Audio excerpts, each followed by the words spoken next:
ಎಲ್ರಿಗೂ ನಮಸ್ಕಾರ. ನಾನು ಅಕ್ಷಯ್, ಕೆಆರ್ಎಸ್ ಪಕ್ಷದ ರಾಜ್ಯ ಸಂಘಟನಾ ಕಾರ್ಯದರ್ಶಿ ಮತ್ತು ಯುವ ಘಟಕದ ಉಸ್ತುವಾರಿ. ಏನು ಬೆಳಗ್ಗೆಯಿಂದ ನೀವೆಲ್ಲ ಸುದ್ದಿವಾಹಿನಿಗಳಲ್ಲಿ ನೋಡ್ತಾ ಇರ್ಬೋದು, ಸೋಷಿಯಲ್ ಮೀಡಿಯಾದಲ್ಲಿ ಧಾರವಾಡದಲ್ಲಿ ಸಾವಿರಾರು ಸಂಖ್ಯೆಯಲ್ಲಿ ಸರ್ಕಾರಿ ಉದ್ಯೋಗದ ಆಕಾಂಕ್ಷಿಗಳು ಏನು ಪ್ರತಿಭಟನೆ ಮಾಡ್ತಾ ಇದ್ದಾರೆ. ಕಳೆದ ಒಂದು 2-3 ತಿಂಗಳ ಹಿಂದೆನೂ ಇದೇ ರೀತಿ ಸಾವಿರಾರು ಸಂಖ್ಯೆಯಲ್ಲಿ ಧಾರವಾಡದಲ್ಲಿ ವಿದ್ಯಾರ್ಥಿ ಅಂದ್ರೆ ಸರ್ಕಾರಿ ಹುದ್ದೆಗಳ ಆಕಾಂಕ್ಷಿಗಳು ಪ್ರತಿಭಟನೆ ಮಾಡಿದ್ರು. ಅದಕ್ಕೆ ಸರ್ಕಾರ ಸ್ಪಂದನೆ ಮಾಡಿಲ್ಲ. ಇದನ್ನ ಅತ್ಯಂತ ಮುಖ್ಯವಾಗಿ ಲಕ್ಷಾಂತರ ಜನ, ಅಂದಾಜು ಒಂದು 10 ಲಕ್ಷಕ್ಕಿಂತ ಹೆಚ್ಚು ಜನ ಉದ್ಯೋಗ ಆಕಾಂಕ್ಷಿಗಳು ಒಂದು ಒಳ್ಳೆ ಗೌರ್ಮೆಂಟ್ ಜಾಬ್ ಆಗ್ಬೇಕು, ನಾನು PSI ಆಗ್ಬೇಕು, PDO ಆಗ್ಬೇಕು, FDA ಆಗ್ಬೇಕು, SDA ಆಗ್ಬೇಕು, ನಾನು KAS ಹುದ್ದೆಗಳಿಗೆ ಸೆಲೆಕ್ಷನ್ ಆಗ್ಬೇಕು ಅಂತ ವರ್ಷಾನುಗಟ್ಲೆಯಿಂದ ಓದ್ತಾ ಇದ್ದಾರೆ. ಹಾಗೂ ಮನೆ ಮಠವನ್ನ ಬಿಟ್ಟಿ ತಂದೆ ತಾಯಿಗಳಿಗೆ ನಾನು ಒಂದು ಗೌರ್ಮೆಂಟ್ ಜಾಬ್ ನ ತಗೊಂಡೇ ನಾನು ಮುಂದಕ್ಕೆ ಬರ್ತೀನಿ ಅಂತ ಹೇಳಿ ಅನೇಕ ಲೈಬ್ರರಿಗಳಲ್ಲಿ, ಬೆಂಗಳೂರಿನ ವಿಜಯನಗರ ಆಗಿರ್ಬೋದು, ಚಂದ್ರ ಲೇಔಟ್ ಆಗಿರ್ಬೋದು, ಹಾಗೂ ಜಿಲ್ಲಾ ಕೇಂದ್ರಗಳಲ್ಲಿ ಮುಖ್ಯವಾಗಿ ಧಾರವಾಡ ಆಗಿರ್ಬೋದು, ಬೆಳಗಾವಿ ಆಗಿರ್ಬೋದು, ಬಾಗಲಕೋಟೆ, ವಿಜಯಪುರದಲ್ಲಿ ಲಕ್ಷಾಂತರ ವಿದ್ಯಾರ್ಥಿಗಳು ಕಳೆದ 3-4 ವರ್ಷದಿಂದ, ಯಾಕಂದ್ರೆ ಇದೊಂದು 5 ವರ್ಷದಿಂದನೂ ಇದೇ ರೀತಿ ನಡೀತಾ ಇದೆ. ಅನ್ಯಾಯ, ಈ ಲಕ್ಷಾಂತರ ವಿದ್ಯಾರ್ಥಿಗಳಿಗೆ ಅನ್ಯಾಯ ಆಗ್ತಾ ಇದೆ. ಯಾಕಂದ್ರೆ ಒಂದು ಪ್ಲಾನಿಂಗ್ ಇಲ್ಲ. KPSC ಆಗ್ಲಿ, KE ಆಗ್ಲಿ, KE ಇತ್ತೀಚಿನ ದಿನಗಳಲ್ಲಿ ಬೇಗ ನಡೆಸ್ತಾ ಇದೆ. ಬಟ್ ಆದ್ರೆ ಸರ್ಕಾರ ಒಂದು ಯಾವುದೇ ಬ್ಲೂ ಪ್ರಿಂಟ್ ಇಲ್ದರೆ ತಮಗೆ ಇಷ್ಟ ಬಂದಾಗ ಸರ್ಕಾರಿ ಹುದ್ದೆಗಳನ್ನ ನೇಮಿಸೋದು, ಇಲ್ದೇದಾಗ ಅದರಲ್ಲೂ ವ್ಯಾಪಕವಾದ ಭ್ರಷ್ಟಾಚಾರವನ್ನ ಮಾಡೋದು, ವಿದ್ಯಾರ್ಥಿಗಳ ಭವಿಷ್ಯದ ಜೊತೆ ಏನಂದ್ರೆ ವಿದ್ಯಾರ್ಥಿಗಳು ಏನು 21ರಿಂದ 30 ವರ್ಷದ ಒಂದು ವ್ಯಾಲ್ಯೂ ಅವ್ರಿಗೇನು ಅತ್ಯಂತ ಜೀವನದ ಅತ್ಯಂತ ಮುಖ್ಯ ಒಂದು ಘಟ್ಟ ಅಂತ ನಾವ್ ಹೇಳ್ತೀವಿ. ಆ ಘಟ್ಟದಲ್ಲೇ ವಿದ್ಯಾರ್ಥಿಗಳು ಭವಿಷ್ಯವನ್ನ ಸರ್ಕಾರ ಹಾಳು ಮಾಡ್ತಾ ಇದೆ ಅಂದ್ರೆ ತಪ್ಪಾಗಲ್ಲ. ಯಾಕಂದ್ರೆ ಕಳೆದ ಒಂದ್ 2-3 ತಿಂಗಳು ಇದೇ ದೊಡ್ಡ ಮಟ್ಟದ ಒಂದು ಹೋರಾಟ ನಡೆದಿತ್ತು. ಅದಕ್ಕೆ ಸರ್ಕಾರಗಳು ಸ್ಪಂದನೆ ಮಾಡ್ತಾ ಇಲ್ಲ. ಯಾಕಂದ್ರೆ ಸರ್ಕಾರಗಳಿಗೆ ಇದು ಯಾವುದೂ ಲೆಕ್ಕಕ್ಕಿಲ್ಲ. ಲಕ್ಷಾಂತರ ವಿದ್ಯಾರ್ಥಿಗಳು ಎಷ್ಟು ಕಷ್ಟ ಪಡ್ತಾ ಇದ್ದಾರೆ. ಲೈಬ್ರರಿಗಳಿಗೆ ಫೀಸ್ ಕಟ್ಟಕ್ ಆಗ್ದರೆ, 3 ಹೊತ್ತು ಊಟ ಏನಿಲ್ಲ ಅಂದ್ರೂ ಒಬ್ಬ ವಿದ್ಯಾರ್ಥಿ ಯಾವ್ದೋ ಒಂದು ಜಿಲ್ಲಾ ಕೇಂದ್ರಕ್ಕೋ ಬೆಂಗಳೂರಿಗೋ ಬಂದು ಓದ್ಬೇಕು ಅಂದ್ರೆ ತಿಂಗಳ 5ರಿಂದ 10 ಸಾವಿರ ರೂಪಾಯಿ ದುಡ್ಡು ಇರಬೇಕು. ಅಥವಾ ಇಲ್ಲ ನಾನು ಇವಾಗ ಧಾರವಾಡದಲ್ಲೇ ಓದ್ಬೇಕು, ಕನಿಷ್ಠ ಅಂದ್ರೂ ಒಂದು 5,000 ರೂಪಾಯಿ ದುಡ್ಡು ಇರಬೇಕು. ಇದನ್ನ ವರ್ಷಾನ್ಗಟ್ಲಿ ಎಷ್ಟು ವರ್ಷ ಅಂತ ವಿದ್ಯಾರ್ಥಿಗಳು ಸಹಿಸ್ತಾರೆ. ಈ ಕಡೆ ಅವರು ಊರುಗಳಿಗೂ ಹೋಗಕ್ ಆಗ್ತಾ ಇರ್ಲಿಲ್ಲ, ಅವರ ಮನೆಗೆ ಮುಖವನ್ನು ತೋರ್ಸಕ್ ಆಗ್ತಾ ಇರ್ಲಿಲ್ಲ. ಯಾಕಂದ್ರೆ ನಾನೇನೋ ಒಂದು ಗೌರ್ಮೆಂಟ್ ಜಾಬ್ ನ ಹುದ್ದೆನ ಗಿಟ್ಟಿಸ್ಕೊಂಡೇ ಬರ್ತೀನಿ, ನಾನೇನೋ ಒಂದು ಸಾಧನೆ ಮಾಡೇ ಬರ್ತೀನಿ ಅಂತ ಇರೋರು ಈಗ ಅನೇಕ ವಿದ್ಯಾರ್ಥಿಗಳು ತಮ್ಮ ಆತ್ಮಸ್ಥೈರ್ಯವನ್ನ ಏನು ಡಿಪ್ರೆಷನ್ಸ್ಗೆ ಹೋಗ್ಬಿಟ್ಟಿದ್ದಾರೆ. ಎಷ್ಟೋ ಲಕ್ಷಾಂತರ ವಿದ್ಯಾರ್ಥಿಗಳು ಇವಾಗ ಮನೆಗೆ ಹೋಗೋದಾ, ಇಷ್ಟು ವರ್ಷ ವೇಸ್ಟ್ ಆಗಿದೆ, ಯಾವ್ದಾದ್ರು ಪ್ರೈವೇಟ್ ಜಾಬ್ ಹೋಗೋದಾ, ಏಜ್ ಬಾರ್ ಆಗ್ಬಿಟ್ಟಿದೆ. ಕೆಲವರಂತೂ 30, 35, 40 ವರ್ಷ ಆದವ್ರು ಕೂಡ ಇನ್ನು ಪ್ರಿಪರೇಷನ್ಸ್ ಮಾಡ್ತಾ ಇದ್ದಾರೆ. ಈ ವರ್ಷ ನಂದು ಕ್ಲಿಯರ್ ಆಗ್ಬಿಡುತ್ತೆ, ಈ ವರ್ಷ ಕ್ಲಿಯರ್ ಆಗ್ಬಿಡುತ್ತೆ.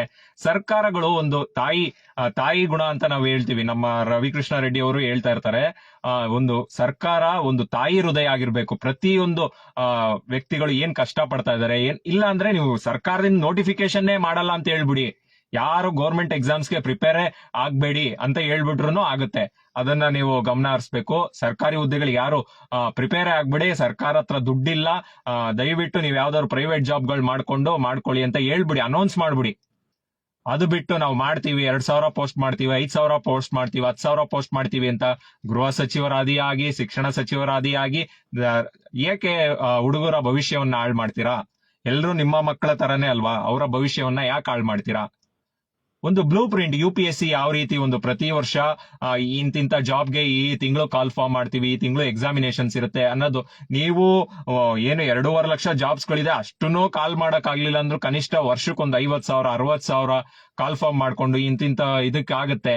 ಕೆಲವರು ವಿದ್ಯಾರ್ಥಿಗಳು ಆ ಡೇಟ್ಗೆ ಅನೌನ್ಸ್ ಮಾಡ್ಕೊಂಡು ಮಾಡ್ತಾರೆ. ನೀವು ಕಳೆದ 3 ವರ್ಷದಿಂದ ಯಾವ ನೋಟಿಫಿಕೇಶನ್ ಆಗಿದೆ? ಒಂದು 2-3 ಸಾವಿರ ಜಾಬ್ ಬಿಟ್ಟು ವಿದ್ಯಾರ್ಥಿಗಳ ಗತಿ ಏನು? ಈಗ ಪಬ್ಲಿಕ್ ಸೆಕ್ಟರ್ ಆಗ್ಲಿ, ಪ್ರೈವೇಟ್ ಸೆಕ್ಟರ್ ಗಳಲ್ಲೂ ಜಾಬ್ಗಳು ಸಿಗ್ತಾ ಇಲ್ಲ ಹುಡುಗರಿಗೆ. ಪ್ರೈವೇಟ್ ಗೌರ್ಮೆಂಟ್ ಜಾಬ್ಸ್ ಗಳಲ್ಲೂ ಈಗ ಕನಿಷ್ಠ ಒಂದು 3 ಲಕ್ಷದಲ್ಲಿ 1 ಲಕ್ಷ ನೀವು ಜಾಬ್ ವೇಕೆನ್ಸಿ ಫಿಲ್ ಮಾಡಿದ್ರು ರಾಜ್ಯದಲ್ಲಿ 5 ಲಕ್ಷ ಜನರು ಅಂದ್ರೆ 1 ಲಕ್ಷ ಅಭ್ಯರ್ಥಿಗಳಿಗೆ ಜಾಬ್ ಸಿಕ್ಕಿದ್ರೆ ಅವ್ರ ಕುಟುಂಬದವರು, ಅವ್ರ ಅವಲಂಬಿತರು ಒಂದು 2-3 ಜನ ಅನ್ಕೊಂಡ್ರು ಒಂದು 5-6 ಲಕ್ಷ ಜನ ಕುಟುಂಬಗಳು ನೆಮ್ಮದಿಯಾಗಿರ್ತವೆ.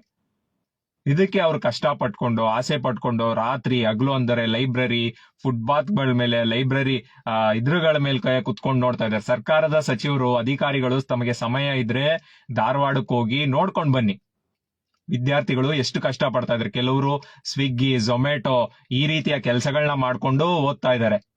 ಮನೇಲಿ ನಾವು ದುಡ್ಡು ಕೇಳಕ್ಕಾಗಲ್ಲ, ಇಷ್ಟು ವರ್ಷ ಆಗೋಯ್ತು, 1 ವರ್ಷ ಆಗೋಯ್ತು, 2 ವರ್ಷ ಆಗೋಯ್ತು, 3 ವರ್ಷ ಆಗೋಯ್ತು, ಹೇಗೆ ನಾವು ದುಡ್ಡು ಕೇಳೋದು?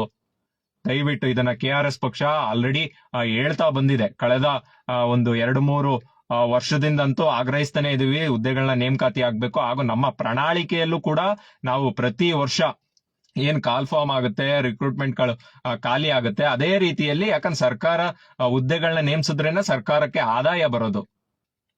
ಆದ್ರಿಂದ ಇದನ್ನ ಸರ್ಕಾರಗಳು ಗಂಭೀರವಾಗಿ ನೋಡ್ಬೇಕು.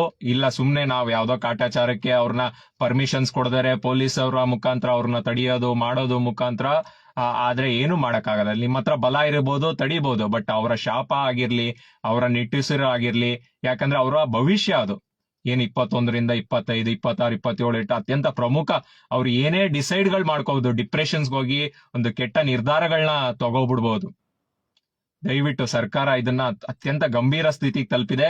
KRS ಪಕ್ಷನು ಮುಂದಿನ ದಿನಗಳಲ್ಲಿ ದೊಡ್ಡ ಮಟ್ಟದ ಹೋರಾಟಗಳನ್ನ ಹಮ್ಮಿಕೊಳ್ಳುತ್ತೆ. ಹಾಗೂ ವಿದ್ಯಾರ್ಥಿಗಳ ಪರವಾಗಿ ನಾವು ಹೇಳಿದೀವಿ, ನಮ್ಮ ಪ್ರಣಾಳಿಕೆಯಲ್ಲೇ ಹೇಳಿದೀವಿ, 3 ಲಕ್ಷ ವೇಕೆನ್ಸೀಸ್ ಗಳನ್ನ ಕಾಲ್ಫಾರ್ಮ್ ಮಾಡ್ಬೇಕು ಅಂತ. ವಿದ್ಯಾರ್ಥಿಗಳು ಅಷ್ಟೇ, ಈ ಕಾಂಗ್ರೆಸ್, ಬಿಜೆಪಿ ಅವರೇನೋ ಸಪೋರ್ಟ್ ಮಾಡ್ತೀವಿ ಅಂತ ಹೋಗಿದ್ದಾರೆ. ದಯವಿಟ್ಟು ಅವರ ಸರ್ಕಾರ ಇದ್ದಾಗ ಯಾವ ರೀತಿ ರಿಕ್ರೂಟ್ಮೆಂಟ್ ನಡೆದಿದೆ ಅಂತ ಗೊತ್ತಿದೆ. PSI ಯಲ್ಲಿ ಭ್ರಷ್ಟಾಚಾರ, KPSC ಯಲ್ಲಿ ಭ್ರಷ್ಟಾಚಾರ. ನೀವು ತಿರ್ಗಾ ಅವರ ಬೆಂಬಲವನ್ನ ಪಡ್ಕೊಂಡು ಹೋದ್ರೆ, ಅವರು ಇನ್ನೇನ್ 2 ವರ್ಷ ಆದ್ಮೇಲೆ ಅಧಿಕಾರಕ್ಕೆ ಬಂದ್ರೆ ಅವರು ಅದೇ ರೀತಿ ಮಾಡೋದು. ನೀವು ಅವಾಗ ಕಾಂಗ್ರೆಸ್ ಅವ್ರನ್ನ ಹಿಡ್ಕೊಂಡು ಹೋಗ್ಬೇಕಾಗತ್ತೆ. ಇದಕ್ಕೆಲ್ಲ ರಾಜಕೀಯ ಒಂದು ಬೇರೆ ವ್ಯವಸ್ಥೆಗೆ ರಾಜಕೀಯವಾಗಿ ನಾವು KRS ಪಕ್ಷ ಯಾವ ರೀತಿ ಕೆಲಸ ಮಾಡ್ತಾ ಇದೆ ಅಂತ ಗೊತ್ತಿದೆ ನಿಮ್ಗೆ. ಪಾರದರ್ಶಕವಾಗಿ ಮಾಡ್ತಾ ಇದೀವಿ. ವಿದ್ಯಾರ್ಥಿಗಳು ಈಗ ಒಂದು ರಾಜಕೀಯವಾಗಿ ಬದಲಾವಣೆ ಮಾಡಿದ್ರೆ ಮಾತ್ರ ನಿಮಗೂ ಒಂದು ಭವಿಷ್ಯ ಇರುತ್ತೆ. KRS ಪಕ್ಷಕ್ಕೆ ನೀವು ಒಂದು ಸಪೋರ್ಟ್ ಮಾಡಬೇಕು ಮುಂದಿನ, ಅಥವಾ ನೀವೇ ಈಗ ಏನು ಜಿಲ್ಲಾ ಪಂಚಾಯತ್, ತಾಲೂಕ್ ಪಂಚಾಯತ್, MLA ಎಲೆಕ್ಷನ್ಸ್ ಗಳಿಗೆ ನೀವು ವಿದ್ಯಾರ್ಥಿಗಳು ಏನು ಹೋರಾಟ ಮಾಡ್ತಿದ್ ನೀವೇ ನಿಂತ್ಕೊಳ್ಳಿ. ಆಗ ಗೊತ್ತಾಗುತ್ತೆ ಈ ರಾಜಕೀಯ ಪಕ್ಷಗಳಿಗೆ. ನೀವೇ ಚುನಾವಣೆಗಳಿಗೆ ನಿಲ್ಲಿ. ಆಗ ಮಾತ್ರ ಇದು ಏನಾದ್ರು ಬದಲಾವಣೆ ಆಗತ್ತೆ. ಇಲ್ಲ ಅಂದ್ರೆ ತುಂಬಾ ಕಷ್ಟ ಇದೆ. ಸರ್ಕಾರ ಈ ಕೂಡಲೇ ಇದನ್ನ ಪರಿಗಣಿಸಬೇಕು. ಮುಖ್ಯವಾಗಿ ವಿದ್ಯಾರ್ಥಿಗಳು ಈ ರೀತಿ ಬೀದಿಯಲ್ಲಿ ಹೋರಾಟ ಮಾಡೋ ಪರಿಸ್ಥಿತಿ ತರಬೇಡಿ. ಅವರು ತುಂಬಾ ಬೇಸತ್ತಿದ್ದಾರೆ. ಇದನ್ನ ಸರ್ಕಾರ ಕೂಡಲೇ ಒಂದು ಟೈಮ್ ಟೇಬಲ್ ನ ಇಟ್ಟು UPSC ಬೇಕಾದ್ರೆ ನಾವೇ ಕಳಿಸ್ತೀವಿ. ನಾವು KRS ಪಕ್ಷದಿಂದನೂ ಒಂದು ತಂಡ ಈ KPSCಗಾಗ್ಲಿ ಮತ್ತೊಬ್ರಿಗಾಗಿ ಭೇಟಿ ಆಗ್ಲಿ ಲೆಟರ್ ಕೊಡ್ತೀವಿ. ನಾವು ಯಾವ ರೀತಿ ನೀವು ನಡೆಸಬೇಕು, ಏನು ಮಾಡ್ಬೇಕು ಅನ್ನೋದು. ಇಷ್ಟು ಹೇಳಿ ನಾನು ಈ ಲೈವ್ ನ ಮುಗಿಸ್ತೀನಿ. ವಿದ್ಯಾರ್ಥಿಗಳು ಸಂಯಮದಿಂದ ಇರಿ. ತಾವುಗಳು ಮುಂದಿನ ಇವ್ರಿಗೆ ಪಾಠ ಕಲಿಸ್ಬೇಕು ಅಂದ್ರೆ ಚುನಾವಣೆಗಳಿಗೆ ನಿಲ್ಲಿ, ರಾಜಕೀಯ ಕ್ರಾಂತಿಗೆ ಮುಂದಾಗಬೇಕು. ಆಗ ಮಾತ್ರ ಇದು ಬದಲಾವಣೆಗಳಿಗೆ ಸಾಧ್ಯ ಆಗುತ್ತೆ ಅಂತ ನಾನು ಹೇಳಿ ಲೈವ್ ನ ಮುಗಿಸ್ತೀನಿ. ಧನ್ಯವಾದ.